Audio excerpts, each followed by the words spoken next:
Ho ho ho. I can't do Tom. Yeah, Tom. This was Tom's idea basically. I was telling him that I often get called Father Christmas at this time of year because obviously of this. So he thought this would be amusing, and I'm not sure it is, but probably because I've ruined it. I'll try again. No, I won't try again. No, that's it. Ho ho ho. And yeah. Anyway, the point is that it's nice to wish everybody a Merry Christmas and that sort of thing. And yeah, that's I don't really have much beyond that. I did a video the other day, so that's coming up after this. And I forgot to say like and subscribe, so that's that. Like and subscribe. Well, you haven't seen the video yet, but anyway, it's Merry Christmas, and here's a video that I did the other day. That's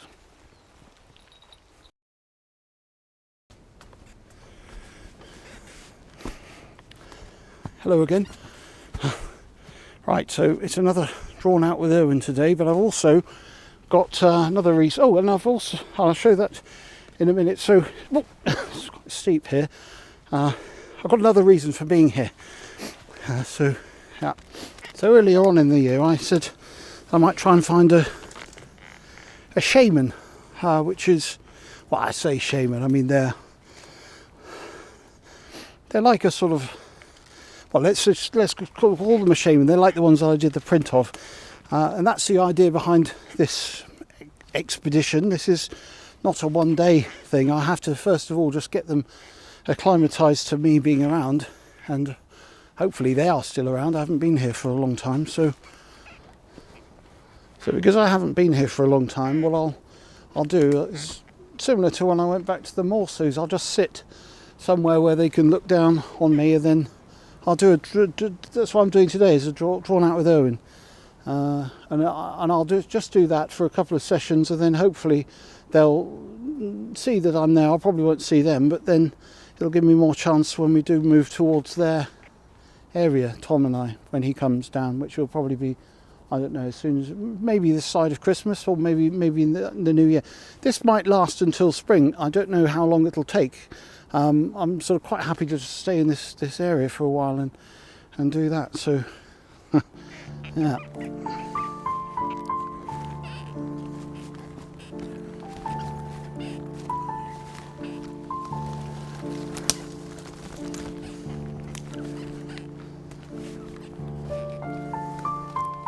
So I'm just making my way down lower deeper into the woods, where it's going to be a place where they can hopefully look down upon where I am and spot me without me being a threat or intimidating to them.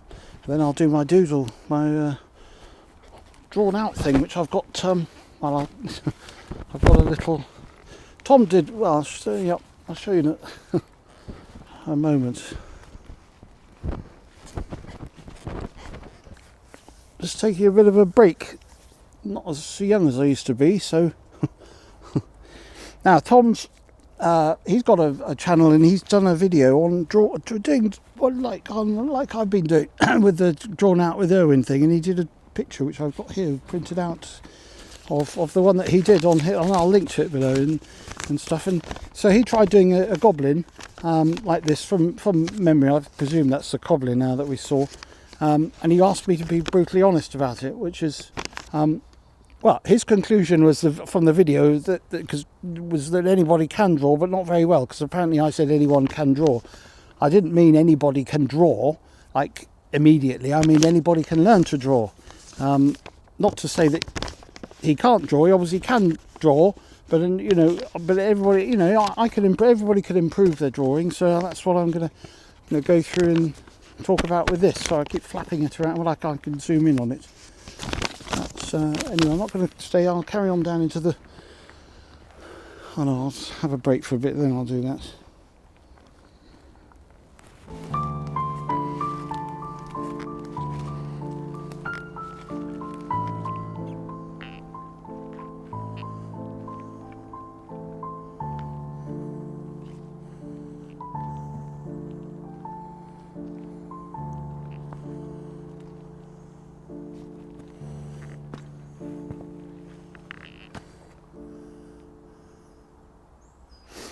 Right, I think this is a good place to stop and look at this drawing, and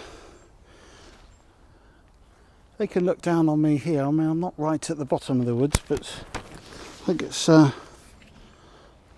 quite a good compromise. It's still relatively light, which is nice, and I can see all around.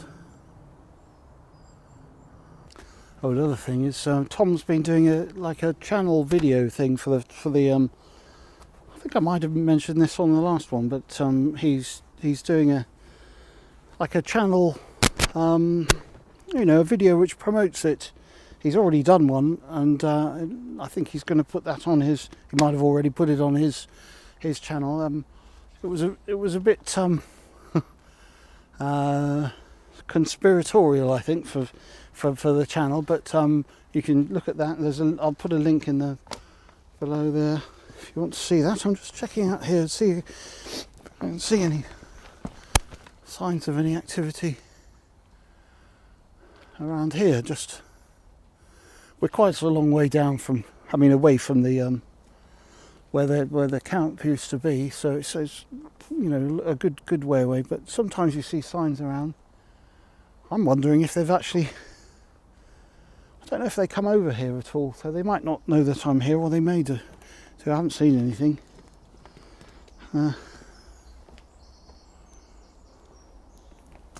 Yet.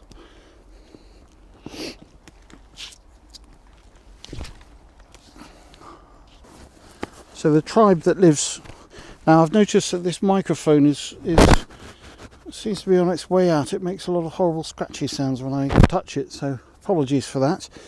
The tribe that lives in this wood is Scalvas, SCALVA. It's not my name. I think it was, I can't remember which one of the theoriologists, probably Franz, I can't remember exactly who it was, but it's from the Latin Extenditur Calvarium or something. Sorry, I'm mumbling. Anyway, it's long skull is what it means, but they aren't particularly that long, in my opinion. But I think these are one of the early ones that are found. So pixies in general have a long skull anyway. So, right, I'm trying to get my bits together. So we'll stay with this tribe a while, and it'll take some time. They'll need to trust us before we start going into the areas where, certainly where the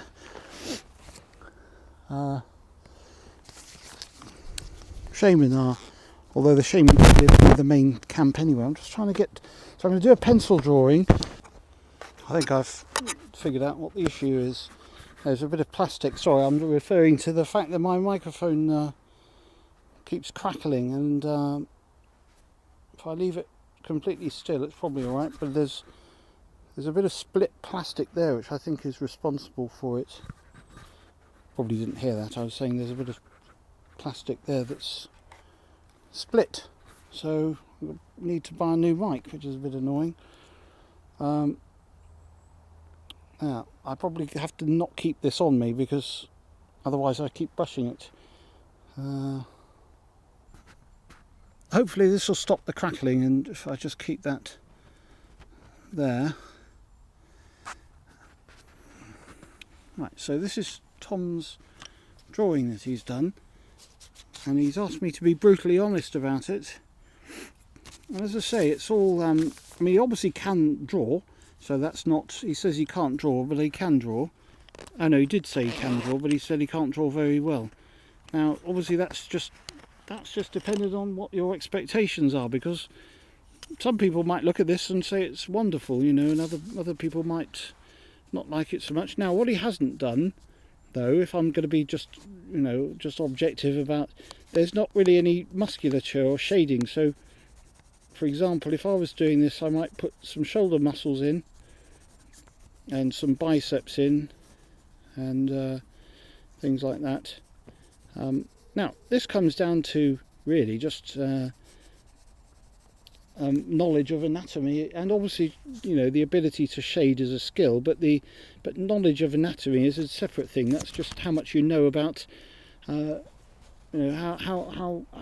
where the muscles are and that sort of thing. So, this is at the moment just one big blob, and the arms are just and legs are just tubes. But in reality, there'd be a kneecap here.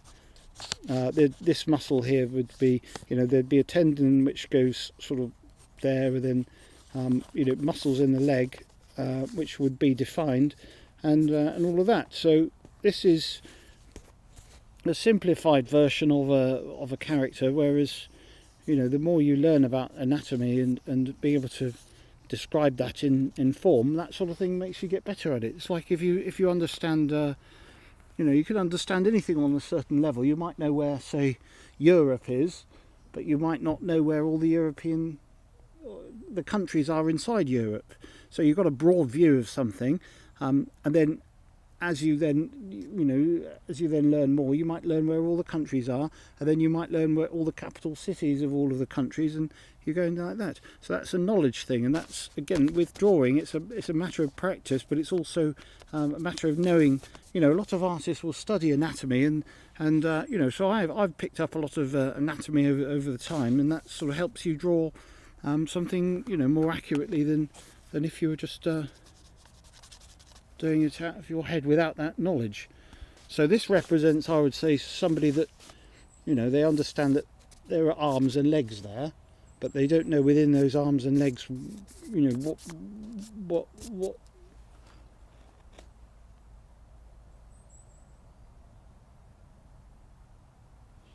I just heard something. Hold on.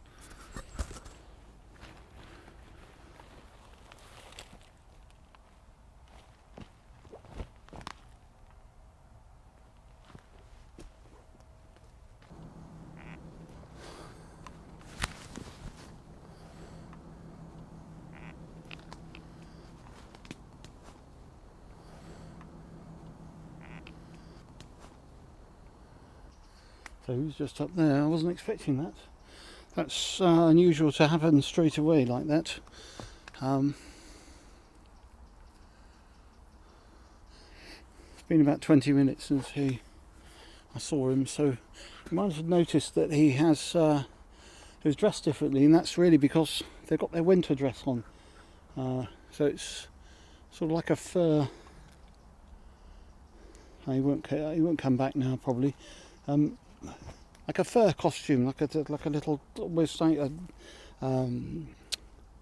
like a one-piece fur costume. So not sure whether to carry on with that now here, because he didn't seem particularly distressed that I was here, which is good. And they're not aggressive, but I do get slightly nervous now being just directly below them. So I might move further down that way. Just keep an eye out around here and see if I can see them again.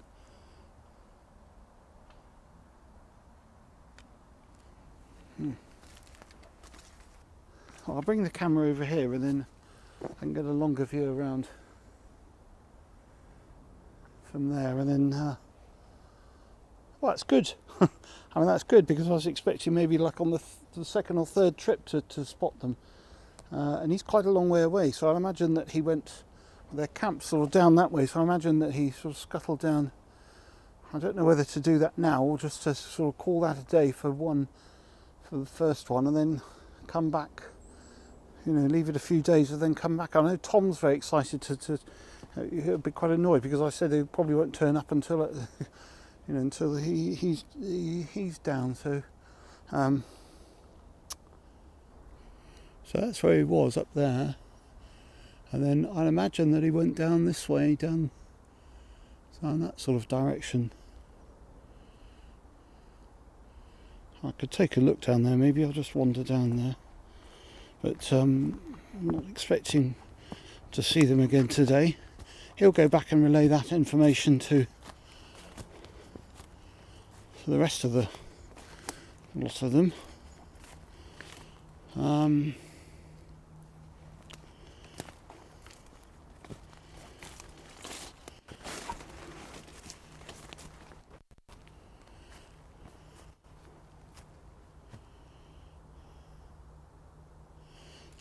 It looks like there could be some activity around there.